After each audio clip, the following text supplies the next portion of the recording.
जय हिंद, वंदे मातरम। दोस्तों, आज की इस वीडियो में हम लोग झारखंड जेएफडब्ल्यूसी परीक्षा 2024 यानी कि Jharkhand field worker competitive exam 2024 का जो आपका एग्जाम कंडक्ट होने वाला है, यदि आप इस फॉर्म का फिलअप किए हैं तो आज का ये वीडियो आप सभी के लिए काफी ज्यादा इंपॉर्टेंटफुल रहने वाला है। क्योंकि दोस्तों, आज की इस वीडियो के माध्यम से हम लोग पेपर 3 की तैयारी करने वाले हैं, जिसमें से दोस्तों साइंस के टॉप 25 इंपॉर्टेंट क्वेश्चन को डिस्कस करने वाले हैं, जो कि आपके एग्जाम में यहां से बहुत सारे क्वेश्चन हूबहू रहने वाले हैं। ठीक है। और दोस्तों, मैं आपको बता दूं कि पेपर 3 में साइंस से आपके 20 क्वेश्चन पूछे जाएंगे, तो आपके लिए यह वीडियो काफी ज्यादा इंपॉर्टेंटफुल रहने वाला है। चाहे आप किसी भी एग्जाम की तैयारी कर रहे हैं, साइंस से यदि आपके एग्जाम में क्वेश्चन पूछे जाएंगे तो सभी क्वेश्चन आपके एग्जाम्स के लिए इंपॉर्टेंट होंगे। ठीक है।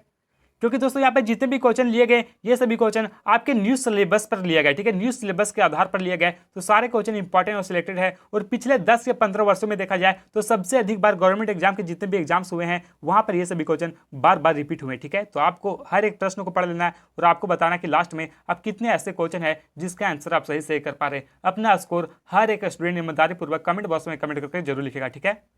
तो चलिए, टाइम को वेस्ट न करते हुए आज की इस वीडियो को स्टार्ट करते हैं। और इससे पहले मैं आपको बता दूं दोस्तों कि जो झारखंड फील्ड वर्कर का जो आपका एग्जाम होगा, ये आपका 3 पेपर में एग्जाम कंडक्ट होने वाला है। ठीक है। पेपर 1, पेपर 2 और पेपर 3। ठीक है। तो पेपर 1 का जो आपका एग्जाम होगा, ये सिर्फ आपका क्वालिफाइंग पेपर होगा। ठीक है। पेपर 1 आपको सिर्फ क्वालिफाई करना है और आपकी जो तैयारी करना है मस्त तरीके से, जबरदस्त तरीके से ये आपको तैयारी करना है। पेपर 2 और पेपर 3 की तैयारी करना है। ठीक है। तो पेपर 3 में दोस्तों आपको 120 क्वेश्चन का एग्जाम होने वाला है, 120 नंबर का एग्जाम होने वाला है। 120 क्वेश्चन पूछे जाएंगे, जिसमें से हर एक क्वेश्चन 3-3 नंबर का रहने वाला है। ठीक है।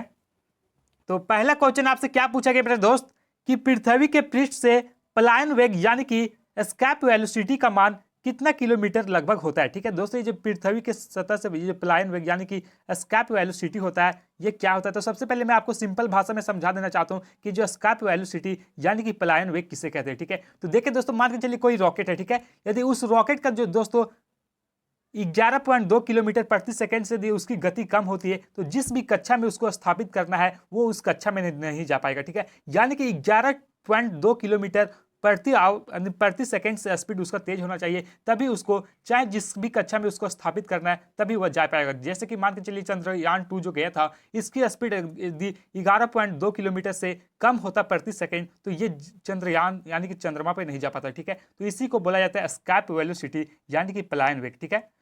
तो यहाँ पे क्वेश्चन में क्या पूछा गया है कि पृथ्वी के पृष्ठ से पलायन वेग कितना किलो होता है, तो राइट आंसर हो जाएगा ऑप्शन नंबर यहाँ पे 11.2 किलोमीटर। ठीक है। यहाँ पे 2 छूट गया, 11.2 किलोमीटर राइट आंसर हो जाएगा।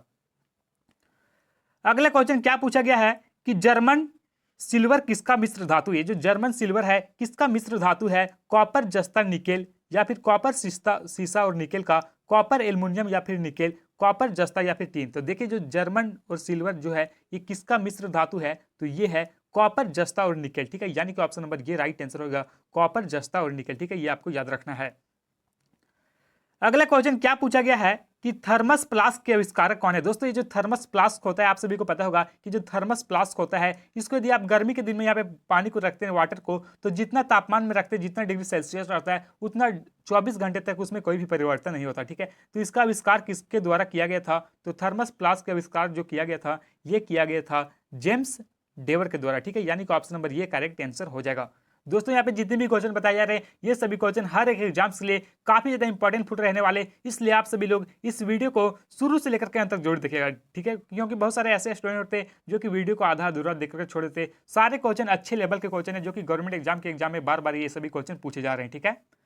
अगला क्वेश्चन है कि गुरुत्वीय त्वरण यानी कि जी का मान कितना होता है। दोस्तों, ये गुरुत्वीय त्वरण में जी का मान कितना होता है, 9.8 मीटर प्रति सेकंड स्क्वायर, 98 मीटर प्रति सेकंड स्क्वायर, 0.98 मीटर प्रति सेकंड स्क्वायर, या फिर 0.098 मीटर प्रति सेकंड स्क्वायर। तो देखिए, जो गुरुत्वीय त्वरण यानी जी का जो मान होता है, ये कितना होता है, तो 9.8 मीटर प्रति सेकंड स्क्वायर। यानी कि ऑप्शन नंबर ये राइट आंसर हो जाएगा। अगला क्वेश्चन क्या पूछा गया है कि चूहों को मारने की दवा। दोस्तों, चूहों को मारने की दवा इनमें से कौन सा है, sodium chloride, zinc chloride, zinc phosphate या फिर जिंक कार्बोनेट।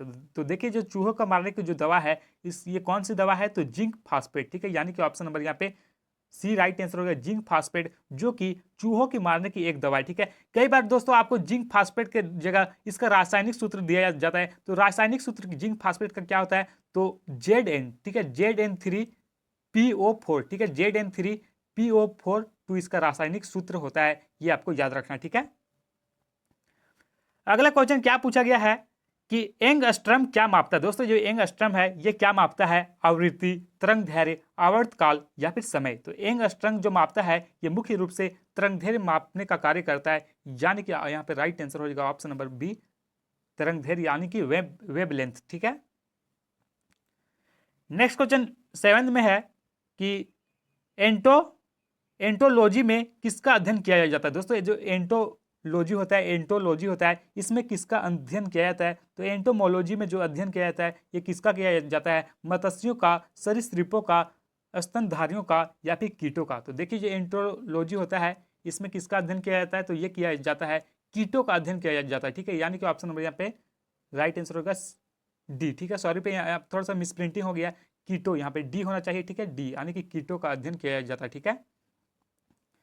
अगला क्वेश्चन है कि निम्नलिखित में से किसका विस्तृत रूप से बेहोश करने में प्रयोग किया जाता है। दोस्तों इनमें से किसका जो है जो कि बेहोश करने के लिए उपयोग किया जाता है, मीथेन का उपयोग किया जाता है, सल्फोडाइड का उपयोग किया जाता है, क्लोरीन का उपयोग किया जाता है या फिर क्लोरोफार्म का उपयोग किया जाता है। तो देखिए किसी भी व्यक्ति को यदि बेहोश करना है तो इसमें किसका उपयोग किया जाता है, तो इसमें किया जाता है क्लोरोफार्म का, ठीक है। यानी कि ऑप्शन नंबर यहाँ पे डी राइट आंसर होगा क्लोरोफार्म, ठीक है। इसका रासायनिक सूत्र यदि क्लोरोफार्म का रासायनिक सूत्र क्या होता है, तो CHCl3, ठीक है, CHCl3 इसका रासायनिक सूत्र होता है।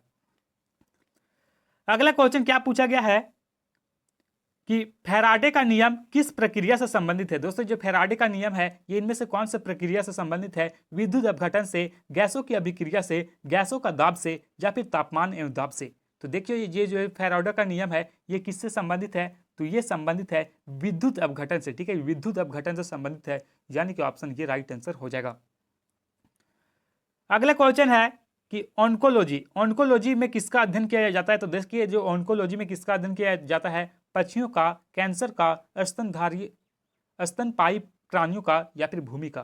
तो देखिए जो ऑन्कोलॉजी है इसमें अध्ययन किया जाता है, ये किया जाता है कैंसर का, ठीक है। यानी कि ऑप्शन नंबर यहाँ पे बी राइट आंसर हो जाएगा, कैंसर का अध्ययन किया जाता है, ठीक है। और कैंसर का जो डॉक्टर होते हैं उसे क्या कहा जाता है, तो उसे कहा जाता है ऑन्कोलॉजिस्ट, ठीक है, ऑन्कोलॉजिस्ट कहा जाता है, ठीक है। अगला क्वेश्चन है कि फ्यूज का तार किस मिश्र धातु के बने होते हैं। दोस्तों जो फ्यूज के तार होते हैं ये कौन से मिश्र धातु के बने होते हैं, तांबा और लोहा का, तांबा और सीसा का, सीसा और टीन का या फिर तांबा का। तो देखिए जो फ्यूज होते हैं ये किसके बने होते हैं, तो ये बने होते हैं सीसा और टीन का, ठीक है। यानी कि ऑप्शन नंबर यहाँ पे राइट आंसर हो जाएगा ऑप्शन नंबर सी, सीसा और टीन का, ठीक है। Option number C right answer हो जाएगा। नेक्स्ट क्वेश्चन है कि मानव का मस्तिष्क लगभग कितने ग्राम का होता है। दोस्तों जो मानव का मस्तिष्क होता है, दिमाग होता है, ये कितने केजी यानी कि कितना किलोग्राम का होता है, 1250 किलोग्राम, 1350 किलोग्राम, 1000 ग्राम या फिर 1450 किलोग्राम।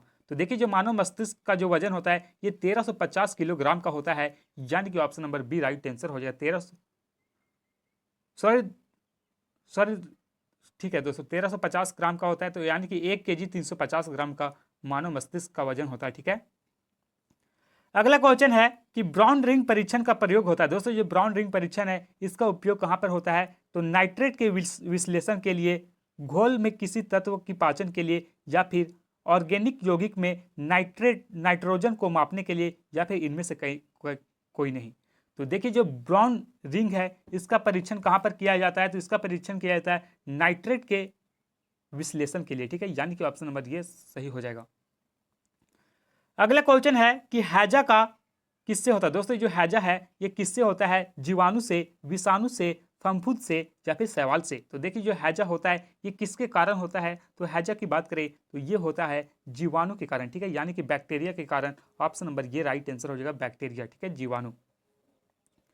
अगला क्वेश्चन है कि मानव शरीर के किस अंग में यूरिया का निर्माण होता है। दोस्तों मानव शरीर का कौन सा अंग में यूरिया का निर्माण होता है, प्लीहा यानी कि स्प्लीन में, बृहद अस्थि में, अग्नाशय में या फिर यकृत यानी कि लीवर में। तो देखिए जो मानव शरीर में यूरिया का निर्माण होता है ये कहां पर होता है, तो यकृत में, ठीक है। यानी कि ऑप्शन नंबर यहाँ पे डी राइट आंसर हो जाएगा यकृत यानी कि लीवर में, ठीक है। नेक्स्ट क्वेश्चन है कि वायुमंडल में प्रकाश के विसरण का कारण क्या है। दोस्तों वायुमंडल में जो प्रकाश का विसरण है, जो कि प्रकाश इधर से उधर रिफ्लेक्ट करता है, तो विसरण का मुख्य कारण क्या है, कार्बन डाइऑक्साइड, धूल कण, हीलियम या फिर जलवाष्प। तो देखिए जो वायुमंडल में जो प्रकाश का विसरण होता है ये धूल कण के कारण होता है, ठीक है, धूल कण के कारण, यानी कि option number B right answer हो जाएगा। अगला क्वेश्चन है कि हार्मोन इंसुलिन का उत्पादन कहाँ होता है। दोस्तों जो हार्मोन इंसुलिन है इसके उत्पादन की बात करें तो इसका उत्पादन कहाँ पर होता है, तो हार्मोन इंसुलिन का जो उत्पादन होता है ये होता है पेंक्रियाज ग्रंथि की बीटा कोशिकाओं में, ठीक है। ये आपको याद रखने वाला क्वेश्चन है दोस्तों, क्योंकि ये क्वेश्चन बार बार एग्जाम में रिपीट होते हैं, तो इस प्रकार के जितने भी क्वेश्चन होते हैं उसको आपको अच्छी प्रकार से याद कर लेना है कि हार्मोन इंसुलिन का उत्पादन कहाँ पर होता है, तो पेंक्रियाज ग्रंथि की बीटा कोशिकाओं में, ठीक है। अगला क्वेश्चन है कि मूत्रालयों के पास प्रायः नाक में चुभने वाली गंध का कारण। दोस्तों आप सभी लोग देखते होंगे ये जो प्लेस होता है, कहीं कहीं घूमने वाला जो प्लेस होता है, पब्लिक प्लेस, वहाँ पे बहुत सारे लोग जो टॉयलेट कर देते हैं तो वहाँ से एक गंध आता है, तो वो किस कारण से आता है, ठीक है। सल्फर डाइऑक्साइड, क्लोरीन, अमोनिया या फिर यूरिया। तो बहुत सारे स्टूडेंट यहाँ पे सोच रहे होंगे दोस्तों कि यूरिया राइट आंसर होगा, ठीक है, लेकिन दोस्तों यहाँ पे राइट आंसर होगा अमोनिया के कारण। दोस्तों ये जो गंध आता है ये अमोनिया के कारण आता है, ठीक है, option number C right answer हो जाएगा। अगला क्वेश्चन है कि ट्यूबलाइट में मुख्य रूप से कौन सी गैस भरी जाती है। दोस्तों आप सभी को पता होगा ये जो ट्यूबलाइट यानी मरकरी जो होते हैं इसमें कौन सा गैस भरा जाता है, ऑर्गन और मीथेन पारे की वाष्प प्लस ऑर्गन, या फिर हीलियम और पारे की वाष्प, या फिर हीलियम और आर्गन। तो देखिए जो ट्यूबलाइट होते हैं इसमें कौन सा गैस का उपयोग किया जाता है, तो इसमें किया जाता है मेरे दोस्त, ये किया जाता है पारे की वाष्प और ऑर्गन का, ठीक है, यानी कि option number B right answer होगा, पारे की वाष्प और ऑर्गन। नेक्स्ट क्वेश्चन है कि महिला में यौवन से पहले मासिक धर्म को क्या कहा जाता है। दोस्तों ये जो महिला में यौवन से पहले ये जो मासिक धर्म होता है इसको क्या कहा जाता है, रजनोवृत्ति, माहवारी या फिर रजो दर्शन, ठीक है। तो देखिए जो महिला में यौवन से पहले जो होता है इसे क्या कहा जाता है, तो इसे कहा जाता है रजो दर्शन, ठीक है, यानी कि option number D right answer हो जाएगा, रजो दर्शन। अगला क्वेश्चन है कि पहला सफलतापूर्वक क्लोरीन प्राणी कौन था। दोस्तों ये पहला सफलतापूर्वक क्लोरीन प्राणी था ये कौन था, बंदर, लंगूर, भेड़ या फिर खरगोश। तो पहला सफलतापूर्वक क्लोरीन प्राणी की बात करें तो ये पहला प्राणी कौन था, तो भेड़, ठीक है, ऑप्शन नंबर यहाँ पे सी राइट आंसर हो जाएगा। नेक्स्ट क्वेश्चन है कि जीवन की वह अवधि जब शरीर में परिवर्तन होता है जिसमें प्रजनन परिपक्वता आता है, तो ये कौन सा अवधि में आता है, तो किशोरावस्था में, ठीक है, यानी कि option number B right answer हो जाएगा। दोस्तों आप सभी लोगों को ये कमेंट बॉक्स में कमेंट करके जरूर लिखना है कि किशोरावस्था का जो कार्यकाल होता है ये कब से कब तक होता है। इसका आंसर आप सभी लोग ईमानदारी पूर्वक कमेंट बॉक्स में कमेंट करके जरूर लिखेगा, ठीक है, कि किशोरावस्था का कार्यकाल कब से कब तक होता है, ठीक है। अगला क्वेश्चन है कि वायु को शुद्ध करता है। दोस्तों वायु को शुद्ध कौन करता है, पादप, मनुष्य, ऑक्सीजन या फिर जानवर। तो वायु का जो शुद्ध करने का कार्य करते हैं ये कौन करते हैं, पादप, यानी कि पेड़ पौधे, ठीक है, प्लांट्स, ठीक है, ऑप्शन नंबर ये राइट आंसर हो जाएगा। नेक्स्ट क्वेश्चन है कि पेचिस रोग के लिए उत्तरदायी प्रोटोजोआ है। दोस्तों जो पेचिस रोग के लिए उत्तरदायी प्रोटोजोआ इनमें से कौन सा है, तो 24 का राइट आंसर हो जाएगा ऑप्शन नंबर ये एंट अमीबा, ठीक है, एंट अमीबा जो कि पेचिस रोग के लिए उत्तरदायी प्रोटोजोआ है। अगला क्वेश्चन है कि किस तत्व की वजह से गाय के दूध का रंग हल्का पीला होता है। दोस्तों इनमें से कौन सा तत्व की वजह से ये जो गाय के दूध होते हैं उसमें आप सभी लोग को देखते होंगे कि थोड़ा थोड़ा पीला होता है, तो ये कौन सा तत्व के कारण होता है। तो देखिए जो गाय का दूध पीला होने का जो मुख्य कारण है ये है केरोटीन के कारण, ठीक है, केरोटीन की मात्रा पाया जाता है जिसके कारण ये पीला होता है, तो option number D right answer हो जाएगा। तो दोस्तों इस प्रकार से हम लोगों ने साइंस के जितने भी इंपॉर्टेंट और सिलेक्टेड क्वेश्चन थे जो कि एग्जाम में बार बार पूछे जाते हैं उन सभी क्वेश्चन को डिस्कस कर लिए, और आप टॉप 25 क्वेश्चन में से कितने ऐसे क्वेश्चन थे जिसके आंसर आप सही से कर पाए, अपना स्कोर हर एक स्टूडेंट ईमानदारी पूर्वक कमेंट बॉक्स में कमेंट करके जरूर लिखेगा, क्योंकि दोस्तों मैं हर एक स्टूडेंट का कमेंट पढ़ता हूँ, ठीक है। और इसी तरह और भी यदि आप इंपॉर्टेंट क्वेश्चन जानना चाहते हैं तो आप इस चैनल को सब्सक्राइब कर ले, क्योंकि दोस्तों इस चैनल के माध्यम से मैं सिर्फ उन्हीं सभी क्वेश्चन को कवर कराता हूँ जो कि आपके एग्जाम्स के लेवल के होते हैं, जो कि आपके एग्जामों में बार बार रिपीट होते हैं, ठीक है। और यदि आप इंपॉर्टेंट क्वेश्चन जानना चाहते हैं तो इस चैनल के प्लेलिस्ट में जाइए, मैं वहां पे प्ले लिस्ट बना दिया हूं साइंस का, अब सारे क्वेश्चन को पढ़ ले ताकि आपका एग्जाम में कोई भी क्वेश्चन गलत ना हो, ठीक है।